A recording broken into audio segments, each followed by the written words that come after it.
First year کی تیسری نظم جو ہے تسلیم و رضا. ہمارا نظم کا عنوان ہے، شاعر کا نام ہے نذیر اکبر آبادی. اصل نام تو ان کا شیخ ولی محمد تھا، لیکن نذیر اکبر آبادی کے نام سے مشہور ہوئے. اکبر آباد میں چونکہ زیادہ ٹائم گزارا انہوں نے، تو اس لیے یہ ان کی کنیت ہے، اور نذیر ان کا تخلص. تخلص آپ کو بتایا تھا کہ وہ مختصر نام جو شاعر اپنے اصل نام کی جگہ استعمال کرتا ہے اسے کلمی نام بھی کہتے ہیں اور تخلص بھی کہتے ہیں. تو نذیر اکبر آبادی نے جو نظم لکھی ہے اس کا عنوان تسلیم و رضا.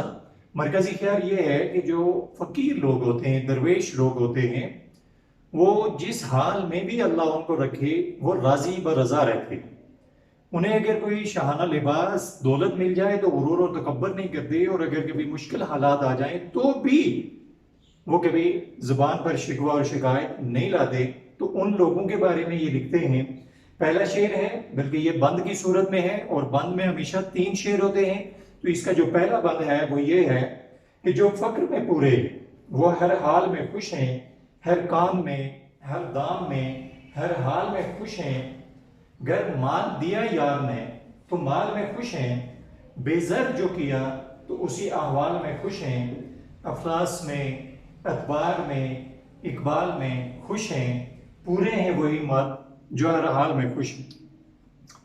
تو شاعر یہاں پہ کہتے ہیں کہ جو فقیری، سب سے پہلے یہ سمجھنا چاہیے کہ ایک فقیر ہوتا ہے جو مانگنے والا، بھکاری، اور ایک فقر سے ہے فقیر، یعنی کہ جو سب کچھ دونوں ہاتھوں سے لٹا کر وہ اللہ کی بارگاہ میں سرخرو ہو جاتا ہے. اسے دنیا کی کوئی لالچ نہیں ہوتی، وہ کبھی اللہ کے سوا کسی غیر کے آگے ہاتھ پھیلانا اپنی توہین سمجھتا ہے. وہ فقیر، وہ درویش. اب ایک درویش، ایک درویش وہ ہوتا ہے جو در در سے مانگے، اور درویش وہ ہوتا ہے جو صرف اللہ سے مانگے. تو یہاں پہ ان درویش لوگوں کا مرتبہ اور مقام بیان کرتے ہیں کہ جو فقیری میں پورے ہیں، یعنی کہ جو کامل ہیں، وہ ہر حال میں خوش ہیں. وہ جو بھی حال ہو، جس بھی کیفیت میں ہو، وہ خوش رہتے ہیں. ہر کام میں جو بھی کام کرتے ہیں، ہر دام کا معنی بھی حال ہے، ہر دام میں، ہر حال میں وہ کیا ہے؟ خوش رہتے ہیں.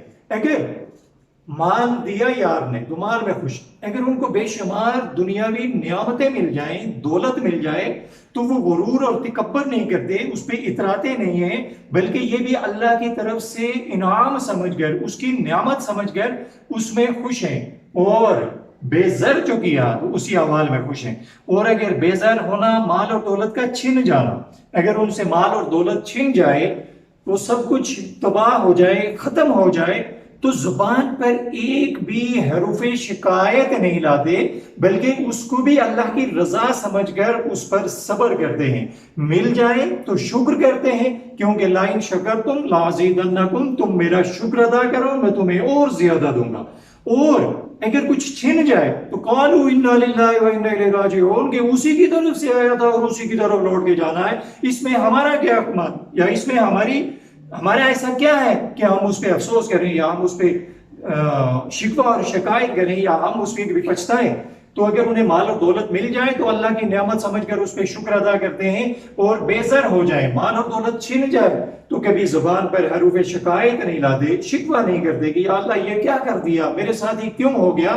ایسا نہیں، بلکہ وہ اس میں بھی خوش ہیں. افلاس میں، غربت میں ہو، بھوکے ہوں، ادبار، برے وقت میں ہوں، یا اقبال، یا انہیں عروج اور بلندی مل جائے، خوش ہیں. پورے ہیں وہی مرد جو حال میں خوش ہیں. کہ اگر وہ بھوکے ہوں، ننگے ہوں، برا وقت چل رہا ہو، یا انہیں کوئی مرتبہ اور مقام مل جائے، تو وہ اس پہ اتراتے نہیں ہیں، وہ اس پہ غرور و تکبر نہیں کرتے، وہ لوگوں کو حقیر نہیں جانتے، بلکہ اقبال، سربلندی کا ملنا اللہ کی طرف سے انعام سمجھتے ہیں اور اس کا شکر ادا کرتے ہیں. اور اگر برا وقت ہو، بھوکے ہوں، تو بھی کہتے ہیں کہ اس پہ صبر کرتے ہیں اور اللہ کا شکر ادا کرتے ہیں. اور وہ مرد کامل ہیں جو ہر حال میں خوش. دوسرے بند میں کہتے ہیں، گر یار کی مرضی ہوئی سر جوڑ کے بیٹھے، گھر بار چھڑایا تو وہیں چھوڑ کے بیٹھے، موڑا انہیں جدھر وہیں منہ موڑ کے بیٹھے، گدڑی جو سلائی تو وہی اوڑھ کے بیٹھے، اور شال اڑائی تو اسی شال میں خوش ہیں. پورے ہیں وہی مرد جو ہر حال میں خوش ہیں. دوسرے بند میں نذیر اکبر آبادی کہتے ہیں کہ اگر یار کی مرضی ہوئی، اللہ کی مرضی ہوئی، اللہ کی طرف سے حکم ہوا کہ ٹھیک ہے تم اپنے خاندان کنبے قبیلے کے ساتھ باہمی مشاورت کے ساتھ زندگی جیو، تو وہ اپنے کنبے قبیلے گھر والوں کے ساتھ سر جوڑ کر ان کے ساتھ رہتے ہیں، اور اگر گھر بار چھڑایا تو وہیں چھوڑ کے بیٹھے، اور اگر حکم ہو جائے کہ یہاں سے ہجرت کر جاؤ، یہاں سے چلے جاؤ، تو وہ یہ نہیں کہتے کہ میں جاؤں گا کیسے، میں کھاؤں گا کہاں سے، میں رہوں گا کہاں پہ، میں کیا کروں گا، میں کیسے جاؤں گا، وہ کوئی اسباب تلاش نہیں کرتے، بلکہ حکم ہو گیا تو بس سر اٹھایا اور چل پڑے جس طرف انہیں موڑ دیا جائے، کیونکہ ان کی اپنی کوئی مرضی اور منشا نہیں ہوتی۔ ایک دفعہ حضرت بہلول دانا مستی میں تھے، جسم میں تھے، تو کہا کہ سورج میری مرضی سے آتا ہے، چاند میری مرضی سے آتا ہے، دن میری مرضی سے آتا ہے، رات میری مرضی سے آتا ہے۔ تو جدید ملاؤں نے کفر کے فتوے ٹھوک دیے کہ تم یہ کفر کر رہے ہو، ایسا کیسے ہو سکتا ہے، یہ سارا نظام کائنات تو اللہ کی مرضی سے چل رہا ہے۔ تو انہوں نے کہا بھائی جو اللہ کی مرضی وہ میری مرضی، کیونکہ میری اپنی تو مرضی کوئی نہیں ہے، تو جو اللہ کی مرضی وہ میری مرضی، مطلب جو میری مرضی وہ اللہ کی مرضی، تو سورج اللہ کی مرضی سے آتا ہے مطلب میری مرضی سے آتا ہے، کیونکہ میری اپنی کوئی مرضی نہیں ہے۔ تو وہ مرد درویش لوگ کہتے ہیں کہ انہیں گھر بار چھوڑایا تو وہیں چھوڑ کے بیٹھ، تو وہیں گھر بار اولاد کنبہ قبیلہ چھوڑ چھاڑ کر وہ چلے جاتے ہیں اللہ کی رضا کے لیے، اس کے دین اسلام کی تبلیغ کے لیے۔ آپ دیکھیں کہ دادا گنج بخش علی اجویری رحمۃ اللہ علیہ کہاں سے چلتے ہیں، بابا فرید شکر گنج کہاں سے چلتے ہیں، سلطان الہند معین الدین چشتی اجمیری رحمۃ اللہ علیہ کہاں سے چلتے ہیں اور کہاں جا کے ڈیرے لگاتے ہیں۔ یہ نہیں کہا کہ میرے بیوی بچوں کا کیا ہوگا، میرے گھر والوں کا کیا ہوگا، میں سروائیو کیسے کروں گا، نہیں، بلکہ جہاں حکم ہوا کہ گھر بار چھوڑ دو تو وہیں چھوڑ کے بیٹھے۔ اور گدڑی جو سلائی تو وہی اوڑھ کے بیٹھے، گدڑی یہ پھٹا پرانا فقیروں والا جس درویشوں والا لباس اگر وہ پہنا دیا جائے تو وہی گدڑی پہن کر بیٹھ جاتی ہیں۔ یہ نہیں کہتے کہ یہ میرے اس پہ پیبند لگے ہوئے ہیں، اس پہ ٹاکیاں لگی ہوئی ہیں، میں یہ لباس نہیں پہنتا، نہیں، گدڑی جو سلائی وہیں اوڑھ کے بیٹھے، اور شال اوڑھائی تو اسی شال میں خوش ہیں۔ شال لفظی معنی تو چادر ہے، لیکن یہاں پہ خلعت بادشاہوں والا وہ لباس، اگر انہیں بادشاہوں والا شاہانہ لباس پہنا دیا جائے تو وہ لباس پہن کر بھی وہ کبھی غرور اور تکبر نہیں کرتے کہ یہ میں نے شاہانہ لباس پہنا ہوا ہے، نہیں، گدڑی پہنی ہو یا وہ شال اوڑی ہو، دونوں کیفیتیں ایک جیسی ہیں، اور وہی اصل مرد ہیں، وہی مرد کامل ہیں جو ہر حال میں خوش ہیں۔ آگے تیسرا بند ہے، اس میں کہتے ہیں کہ اگر اس نے دیا غم تو اسی غم میں رہے خوش، اور اس نے جو ماتم دیا تو ماتم میں رہے خوش، کھانے کو ملا کم تو اسی کم میں رہے خوش، جس طور کہا اس نے اس عالم میں رہے خوش، دکھ درد میں آفات میں جنجال میں خوش ہیں، پورے ہیں وہی مرد جو ہر حال میں خوش ہیں۔ اگر انہیں اللہ کی طرف سے کبھی کوئی غم آ جائے تو یہ نہیں کہ سینہ گوبی کرنا شروع کر دو کہ یا اللہ یہ میرے ساتھ کیا کر دیا، یہ میرے ساتھ کیوں ہوا، میں نے ایسا کون سا گناہ کیا، میں نے تو کبھی غلطی نہیں کی، میں نے تو یہ نہیں کیا۔ کیا تمہیں اندازہ ہے کہ تمہارے پیروں کے نیچے چلتے ہوئے کتنی اللہ کی مخلوق، یہ چیونٹیاں کیڑے مکوڑے آ کر مر جاتے ہیں، کیا وہ جان نہیں رکھتے، کیا وہ نفس نہیں ہے ان کا، کیا وہ اللہ کی مخلوق نہیں ہے؟ تو یہاں پہ وہ یہ نہیں کہتے کہ غم آ گیا تو یا اللہ تو نے دیا ہے، تو ہی میرا سازگار ہے، تو ہی میرا مددگار ہے، تو ہی میرا معاون ہے۔ اس غم میں بھی وہ خوش ہیں کہ یار غم بھی تو ملا ہے کس کی طرف سے، یار کی طرف سے، محبوب کی طرف سے، تو محبوب کی طرف سے ملا ہوا غم بھی کسی نعمت سے کم نہیں ہے۔ تو کہتے ہیں اگر اس نے دیا ماتم تو ماتم میں رہے خوش، حکم ہو جائے کہ ماتم کرو، سینہ گوبی کرو، چلاؤ، تو اس میں بھی خوش ہیں۔ یہ نہیں کہتے کہ میں نہیں کروں گا، میں کیوں کروں، یہ ایسا نہیں ہو سکتا، میں نے کیا کیا، نہیں، بلکہ اس ماتم میں بھی خوش ہیں، اور اگر کھانے کو ملا کم تو اس کم میں بھی خوش۔ اب اگر کھانے کو کم ملے تو یہ نہیں کہتے کہ یار اس سے تو میرا پیٹ ہی نہیں بھرتا، یہ میں نہیں کھاؤں گا، یہ ایسا نہیں ہو سکتا۔ ہم تو اپنے کھانے میں طرح طرح کے نقص نکالتے ہیں، اس کو کبھی برا بھلا کہتے ہیں، کبھی کھانا اگر اچھا پکا ہوا نہ ہو تو یہ کہہ دو کہ مجھے بھوک نہیں ہے، لیکن اس رزق کو، اس کھانے کو برا مت کہو، کیونکہ یہ اللہ کی نعمتیں ہیں۔ تو یہاں پہ اگر کھانے کو ملا کم تو اسی کم میں رہے خوش۔ سوکھی روٹیاں چبا لی، زمین پہ پڑے ہوئے ٹکڑے اٹھا کے کھا لیے، اس سے شان بڑھتی ہے، رزق میں برکت ہوتا ہے۔ حضرت حضور نبی کریم صلی اللہ علیہ وسلم ایک دفعہ گھر میں تشریف لائے تو دیکھا کہ کچھ روٹی کے ٹکڑے پڑے ہوئے تھے، اور اپنی پیاری بیٹی سے کہنے لگے کہ فاطمہ رضی اللہ تعالیٰ عنہ کہ اگر جب اللہ کسی سے رزق چھیننا چاہتا ہے تو وہاں پر رزق کی بے حرمتی شروع ہو جاتی ہے. تو جسے اللہ نے عزت دی ہو اس کو عزت دینا یہ ہمارے اوپر لازم ہے. تو اس رزق کا احترام کیا کرو. تو یہاں پہ بھی وہ کہتے ہیں کہ کھانے کو ملا کم تو کم میں رہے خوش. جس طور کہا اس نے اس عالم میں رہے خوش. جس طریقے سے اس نے کہا کہ ایسی زندگی گزارو اسی کیفیت میں خوش ہیں, اسی عالم کیفیت حالت میں خوش ہیں. یہ نہیں کہ یار نہیں میں نے تو میرا اسٹینڈرڈ بنانا ہے, میں نے بڑی گاڑی لینی ہے, میں نے بڑا گھر بنانا ہے, میں نے ایسا میرا لیونگ اسٹینڈرڈ یہ ہونا چاہیے. نہیں, بلکہ ان کی اپنی کوئی مرضی نہیں ہوتی, ان کی اپنی کوئی منشا نہیں ہوتی. جو یار کی مرضی ہو وہی ان کی مرضی ہوتی ہے, اور اس میں اسی عالم میں اسی کیفیت میں خوش ہیں. دکھ درد ہو, آفات ہوں, جنجال, مصیبتیں, پریشانیاں, بکھیڑے ہوں, ان میں بھی خوش ہیں. اور وہی مرد کامل ہیں جو ہر حال میں خوش ہیں. آگے چوتھے بند میں کہتے ہیں کہ جینے کا نام دو نہ مرنے کا ذرا غم, یکساں ہے انہیں زندگی اور موت کا عالم.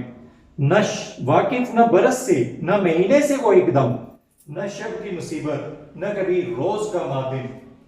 دن رات گھڑی پیر میں اور سال میں خوش ہیں, پورے ہیں وہی مرد جو ہر حال میں خوش ہیں. اندو کا لفظی معنی ہوتا ہے غم. نہ تو انہیں جینے کا کوئی غم ہے نہ مرنے کا ذرا غم, نہ انہیں مرنے کا کوئی غم ہے. اللہ تبارک و تعالیٰ نے 11ویں سورے میں ارشاد فرما دیا الا ان اولیاء اللہ لا خوف علیہم ولا هم یحزنون, کہ جو اللہ کے نیک بندے ہیں نہ تو انہیں دنیا میں کوئی خوف اور نہ ہی انہیں آخرت میں کوئی غم ہے. الذین آمنوا وکانوا یتقون, وہ لوگ جو ایمان لائے متقی اور پرہیزگار. لہم البشری فی الحیات الدنیا وفی الآخرہ, یہ خوشخبری ہے ان کے لیے دنیا میں بھی اور آخرت میں بھی. تو شاعر بھی یہاں پہ اسی آیت کو موضوع بنا کے کہتے ہیں کہ جینے کا نام دو نہ مرنے کا ذرا غم. نہ تو انہیں جینے کا کوئی غم ہوتا ہے, یعنی کہ ہم یہاں پہ اندوں کا معنی خوشی لیں گے, نہ تو انہیں جینے کی کوئی خواہش ہے, خوشی ہے, اور نہ مرنے کا غم ہے. اب ہمیں پتہ چل رہا ہے کہ یار ہم نے مرنا, حالانکہ یہ 100% حقیقت ہے کہ ہم نے مرنا ہے, لیکن یہ بتا دیا جائے کہ کل تم نے مرنا. ہماری حالت کیا کب کبھی تاری ہو جائے, شاید کل سے پہلے آج ہی ابھی جب پتہ چلے اسی وقت ڈر سے مر جائیں. لیکن انہیں پتا ہے کہ ہم اللہ کی طرف سے آئے ہیں, اس کی امانت ہے, اسی کی طرف لوٹ کے جانا ہے. تو انہیں کوئی خواہش نہیں ہوتی جینے کی, اور نہ انہیں مرنے کا کوئی غم ہوتا ہے. کیوں؟ یکساں ہے انہیں زندگی اور موت کا عالم. تو ان کے لیے زندگی اور موت دونوں یکساں ہیں, ایکول ہیں, برابر ہیں, انہیں کوئی پریشانی نہیں. اب دیکھیں جب ایک انسان مرتا ہے تو دنیا چھوڑتا ہے. ایک آدمی اگر زندگی میں ہی دنیا کی خواہشات, دنیا کی رنگینیاں, دنیا کی لذتیں چھوڑ دے, منہ موڑ لے ان سے, تو وہ بھی اس کے لیے, کیونکہ دنیا کی لذتوں سے منہ موڑ لیا, دنیا کی لذتیں خواہشات کو چھوڑ دیا, تو مطلب وہ مر گیا. تو جب انسان مرتا ہے تو اسی دنیا کی رنگینیاں, لذتیں, خوبصورتیاں, ساری چیزیں چھوڑ کے دوسری دنیا کی طرف چلا جاتا ہے. لیکن جو زندگی میں ہی ان ساری چیزوں سے منہ موڑ لے تو اسے کیا غم ہے. ہاں دیکھیں کہ کبھی آپ نے سنا کہ فلاں شخص نے دولت کے ہاتھوں تنگ آ کر خودکشی کر؟ نہیں, خودکشی وہی کرتا ہے جو غریب ہوتا ہے, جس کے پاس کوئی اسباب نہیں ہوتے, کھانے پینے کے ذریعے نہیں ہوتے. وہ غربت کے ہاتھوں, پیسے نہ ہونے کے ہاتھوں, نوکری نہ ہونے کے ہاتھوں وہ خودکشی کر لیتا, مطلب کہ اس کے پاس دنیاوی اسباب نہیں ہے, اس نے مرنے کو ترجیح دے دی. اب ایک آدمی اپنی خوشی سے دنیاوی اسباب, دنیاوی لذتیں, رنگینیاں, خوبصورتیوں کو ٹھوکر مار دے, چھوڑ دے, تو اس کے لیے مرنا اور جینا ایک جیسا ہے. پھر کہتے ہیں واقف نہ برس سے نہ مہینے سے وہ ایک دم, نہ شب کی مصیبت نہ کبھی روز کا مار. اب ہم ہیں کہ یاد رکھتے ہیں فلاں ڈیٹ ہے, فلاں سن ہے, فلاں مہینہ ہے, فلاں دن ہے. یہ ہمیں ہیں عقل والوں کے, عقل والوں کے نصیبوں میں کہا ذوق جنون, عشق والے ہیں جو ہر چیز لٹا دیتے ہیں. اب عقل الگ چیز ہے, عشق الگ چیز ہے. تو یہاں پہ وہ صاحب عقل نہیں ہوتے, یعنی کہ وہ فیصلے عقل سے نہیں کرتے, وہ دل سے کرتے. وہ کہتے ہیں کون سا دن ہے, کون سا مہینہ ہے, کون سا وقت ہے, انہیں اس چیز سے کوئی کنسرن نہیں ہوتا. کیوں؟ کہ ان کا ایک ہی مقصد ہوتا ہے, اور وہ کیا ہوتا ہے؟ اللہ کا ذکر کر, اس کی عبادت میں مشغول ہونا. صوفیہ کہتے ہیں کہ جو دم غافل سو دم کافر, کہ جو سانس اللہ کے ذکر سے غفلت میں گزرا, سمجھ لو کہ وہ کفر میں گزرا. تو شاعر یہاں پہ کہتے ہیں کہ واقعی نہ برس سے نہ مہینے سے وہ ایک دم، نہ شب کی مصیبت، نہ انہیں کبھی رات کی مصیبت ہوتی ہے، نہ روز کا ماتم، نہ انہیں دن کی کوئی ماتم کرنا پڑتا ہے کہ یار یہ دن ہے، میں نے رات کو سونا ہے، دن کو اٹھنا ہے، کام کرنا ہے، پڑھنا ہے، نوکری کرنی ہے، فلاں جگہ جانا ہے، یہ کرنا ہے. انہیں ان چیز سے کوئی کنسرن نہیں ہوتا.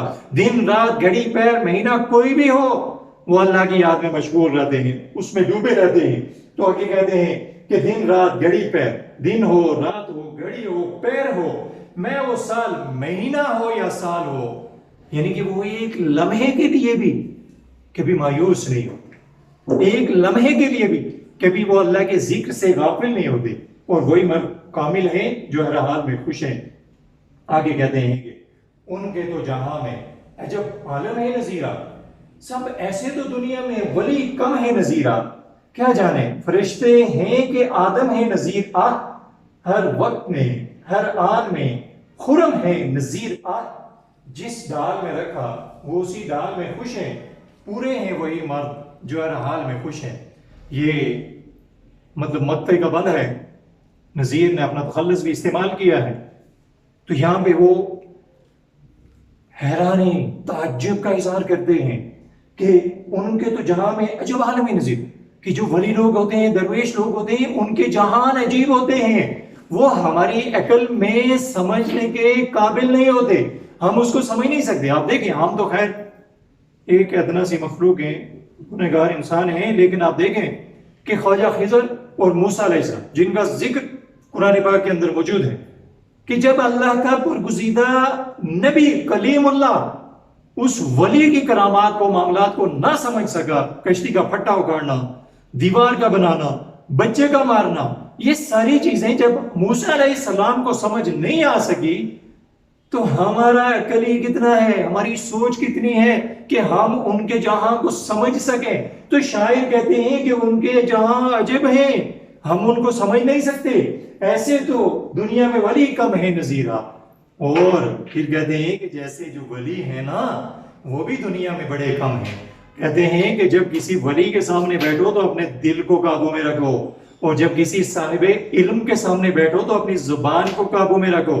تو کیونکہ ولی کی نگاہ دل پہ ہوتی ہے. اب آج ذرا تھوڑا سا فرق پڑ گیا ہے کہ ولی کی نگاہ آج کل جو ہم نے ولی بنائے ہوئے ہیں، کوئی پکوڑے شاہ، گنڈے شاہ، توڑے شاہ، تو ان کی نگاہ دل پہ نہیں بلکہ دل کے اوپر لگی ہوئی جیب پہ ہوتی ہے.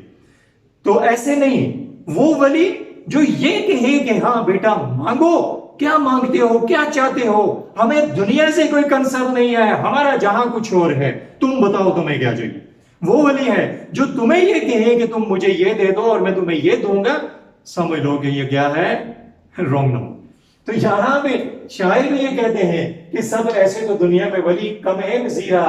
کیا جانے کہ میں کیا کہوں کہ فرشتے ہیں کہ آدم ہے نظیرہ. یہاں پہ کل کہہ کے جز مراد دیا کہ وہ انسان ہیں یا فرشتے ہیں، میں انہیں کیا کہوں. ہر وقت میں ہر آن میں خرم، خرم کا مطلب خوش، کہ ہر وقت ہو، ہر لمحہ ہو، اس میں وہ خرم خوش ہیں نظیرہ. کہتے ہیں جس ڈھال میں رکھا وہ اسی ڈھال میں خوش ہیں، کہ جس ڈھال میں جس طور طریقے میں انہیں رکھا جائے اسی میں خوش ہیں. اور پورے ہیں وہی مرد جو ہر حال میں خوش ہیں، اور وہی مرد کامل، وہی مرد پورے ہیں جو ہر حال میں خوش ہیں. یہاں پہ ایک بات میں لاسٹ پہ کہنا چاہتا ہوں کہ دنیا کی خواہش رکھنے والی عورتیں ہیں اور جنت کی طلب رکھنے والے ہجڑے، لیکن مرد وہ ہے کہ جو اللہ کی رضا پہ راضی رہے. تو شاید یہاں پہ ایسے ہی مردوں سے ان کی صفات بیان کرتے ہیں، اور ایسے ہی مردوں کی صفات اقبال میں نے بیان کی تھی. کیا کہا تھا کہ غضب سے تیرے ڈرتا ہوں، وفا کی تیری خواہش ہے، نہ میں مشتاق جنت کا، نہ میں بیزار دوزخ سے، کہ میں کسی چیز سے، کیونکہ دونوں تیری بنائی ہوئی ہیں، مجھے تیری خواہش ہے، تیری رضا چاہتا ہو، جیسے اے اللہ تو راضی ہے میں راضی ہوں. تو یہاں پہ بھی ایسے ہی لوگوں کی صفات بیان کی ہوئی ہے. Thank you.